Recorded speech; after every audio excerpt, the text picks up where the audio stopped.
ITS का जी study YouTube channel में आप सभी का बहुत बहुत स्वागत है। और चलिए IT second year workshop calculation WCS का कुछ इंपॉर्टेंट क्वेश्चन को करेंगे जो CBT कंप्यूटर बेस्ड 2023 एग्जाम के लिए बहुत इंपॉर्टेंट है। तो इस वीडियो के एंड तक बने रहिएगा, जितना क्वेश्चन आएगा आप लोग देखते चलिए और चैनल पर नए हो तो सब्सक्राइब जरूर कर लीजिएगा।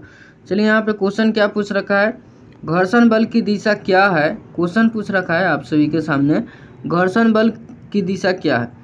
एक गतिशील वस्तु के खिलाफ घर्षण बल की दिशा क्या होगी। चार ऑप्शन दिया गया है, वस्तु के लिए इच्छुक या वस्तु के विपरीत या वस्तु के समांतर या वस्तु के लंबवत होती है। बताइए आप लोग, चार ऑप्शन है, राइट आंसर जरूर बताइएगा। देखिए, गतिशील वस्तु के खिलाफ घर्षण बल की दिशा क्या होती है, तो वस्तु के विपरीत होती है। क्या होती है? वस्तु के विपरीत। ध्यान में रखिएगा, ठीक है। इस क्वेश्चन का राइट आंसर बी हो जाएगा। अगला क्वेश्चन आप सभी के सामने क्या पूछ रखा है, कौन सा बल के सीधे समानुपातिक है। यहाँ पे संपर्क सतहों के बीच सामान्य प्रतिक्रिया के लिए कौन सा बल सीधे समानुपाती होगा। खींचने वाला बल या धक्का बल या घर्षण बल या संबंध बल। तो आप लोग ध्यान में रखिएगा, संपर्क सतहों के बीच सामान्य प्रतिक्रिया के लिए कौन सा बल सीधे समानुपातिक होगा, तो वो घर्षण बल होगा। क्या होगा? घर्षण बल होगा। ध्यान में रखिएगा, ठीक है। अगला क्वेश्चन आप सभी के सामने है और समय कम है इसलिए जल्द से जल्द कोशिश करेंगे। क्वेश्चन आपसे पूछ रखा है, शीतलक किस प्रकार के स्नेहक के रूप में कार्य करता है। क्वेश्चन पूछ रखा है, जो शीतलक वो किस प्रकार के स्नेहक के रूप में कार्य करता है। धूल ले जाने के लिए या गर्मी दूर ले जाने के लिए या नमी दूर ले जाने के लिए या यहाँ पे सूखापन दूर करने के लिए। चार ऑप्शन दिया गया है, राइट आंसर ज़रूर बताइएगा।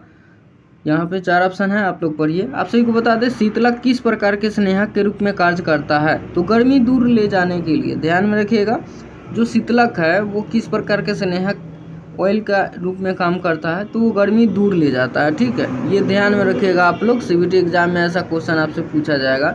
ये जितना क्वेश्चन है सब नियमी से है, ठीक है। उस बिंदु का नाम क्या है जिस पर सभी शरीर का भार एकाग्र होता है। देखिए, उस बिंदु का नाम क्या है जिस पर सभी शरीर का भार एकाग्र होता है। प्रारंभिक बिंदु या गुरुत्वाकर्षण का केंद्र या सेंट्रोटाइन या केंद्रीय बिंदु। चार ऑप्शन तो दिया गया है, आप लोग जरूर ऑप्शन पढ़िएगा और राइट आंसर बताइएगा।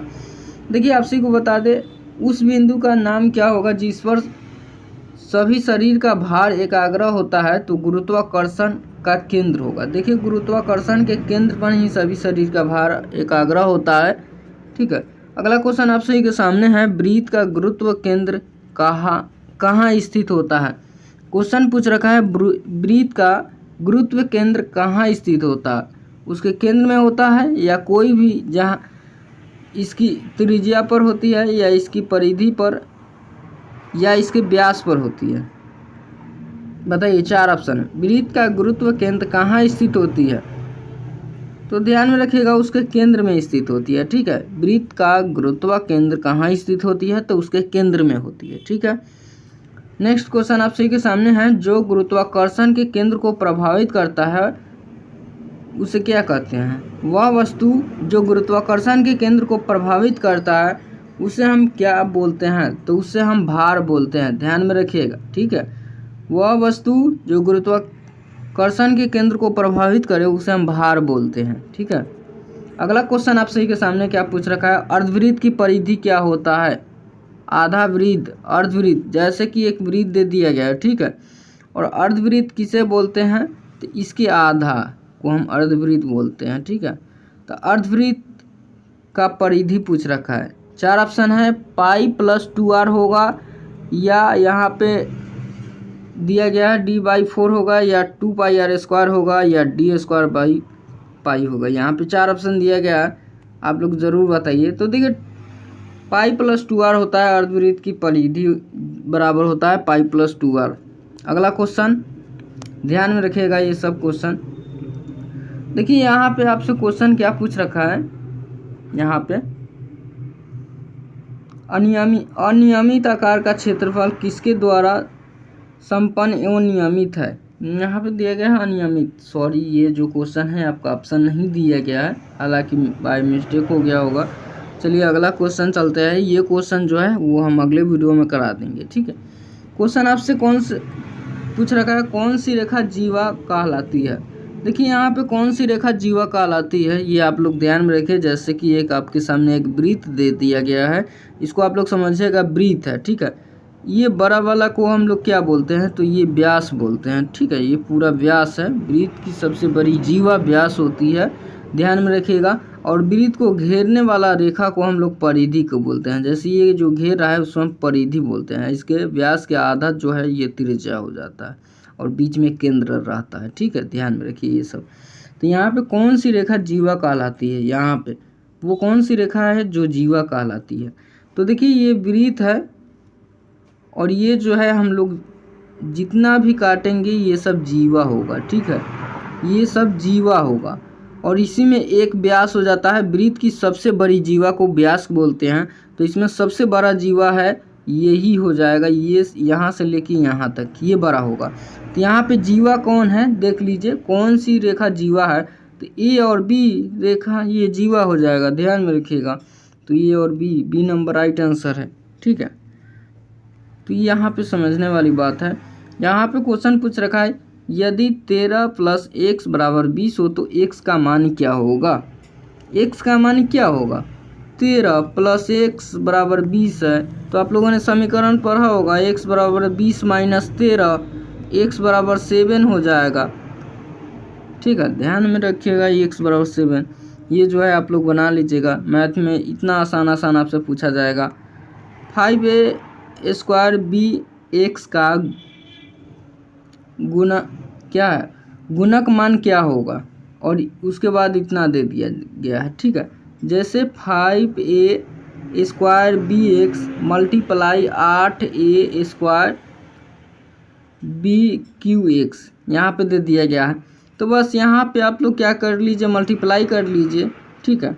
8 × 5 = 40 कितना हो जाएगा, यहाँ पे जो दिया गया है ये आप लोग ध्यान से यहाँ पे पहले देखिए, और जो क्वेश्चन यहाँ पे दिया गया है उसको आप लोग पहले ध्यान दीजिए। 8 × 5 = 40 और a 2 है और यहाँ पे a 5 है, तो a 7 हो जाएगा और b 4 हो जाएगा और x हो जाएगा, ध्यान में रखिएगा, ठीक है। ये मल्टीप्लाई कर दीजिएगा तो यहाँ पे इस क्वेश्चन का राइट आंसर ये हो जाएगा, आप लोग ध्यान में रखिएगा, ठीक है। 40 a 7 b 4, ठीक है, a की पावर 7 b की पावर 4, ठीक है। ये ध्यान में रखिएगा, आप लोग मल्टीप्लाई करोगे तो आ जाएगा। अगला क्वेश्चन है, 3 क्रमागत संख्या क्या है जिसका योग 42 है। देखिए यहाँ पे देख लीजिए, 3 क्रमागत संख्या ऐसा होना चाहिए जिनके जोड़ने पर हमें 42 आना चाहिए, ठीक है। आप इनको जोड़ो और 42 आएगा, ये भी क्रमागत है, ये भी क्रमागत है और ये भी। तो इन तीनों में से आप लोग ज़रूर देखिए कि किसको जोड़ेंगे तो 42 आ जाएगा। तो आप ए वाला को जोड़िएगा तो 42 डेफिनेटली आ जाएगा, ध्यान में रखिएगा, ठीक है। आप लोग देख लीजिएगा, इसको जोड़िएगा तो 42 आ जाएगा। अगला क्वेश्चन यहाँ पे देख लीजिए, क्वेश्चन क्या पूछ रखा है, x³ + 3y² x² का मान क्या होगा यदि x = 3 और y = 2 हो। तो देखिए यहाँ पे आप लोग समीकरण में x के मान और y के मान रख देना है। ऐसे आप लोग तो ये बना ही लोगे, ये कोई ज़्यादा लेंदी नहीं है, तो ये जो है आप लोग बना लोगे। तो इसमें x के मान कितना है, तो 3 के क्यू हो जाएगा और +3 × y है 2, तो 2 के स्क्वायर और मल्टीप्लाई 2 है 3 के स्क्वायर। अब आप लोग यहाँ पे मल्टीप्लाई करोगे तो यहाँ प्लस हो जाएगा, यहाँ पे पूरा आप हल करोगे तो आपको बता दें यहाँ पे आ जाएगा आपका, यहाँ पे 135 आ जाएगा, ठीक है। ध्यान में रखिएगा, ये आ जाएगा, आप लोग हल करोगे तो ये उतना बहुत भारी नहीं है। किस प्रकार का तनाव है, जो आपके सामने एक तनाव दिया गया है, ये किस प्रकार का तनाव है बताइए जल्दी आप लोग। 4 ऑप्शन है, तन्यता तनाव है या एस्पिरिन तनाव है या कतरनी तनाव है या मरोड़ तनाव है, 4 ऑप्शन है। किस प्रकार का तनाव है, जल्द से जल्द बताइए आप लोग। तो ये जो आपके सामने तनाव दिया गया है ये कतरनी तनाव है, ठीक है। ये कतरनी तनाव है, ध्यान में रखिएगा। ये CBT एग्जाम में बार बार पूछा जाता है, ये कतरनी तनाव है। अगला क्वेश्चन आप सभी के सामने है, तनाव का अनुपात कौन सा है। क्वेश्चन है, तनाव का अनुपात कौन सा है। लोड और क्षेत्र, लोड और दिशा, लोड और व्यास या लोड और समय। तो देखिए तनाव का जो अनुपात होता है लोड और क्षेत्र होता है, ठीक है। पहले लोड और उसके बाद जो है उसके एरिया क्षेत्र होता है।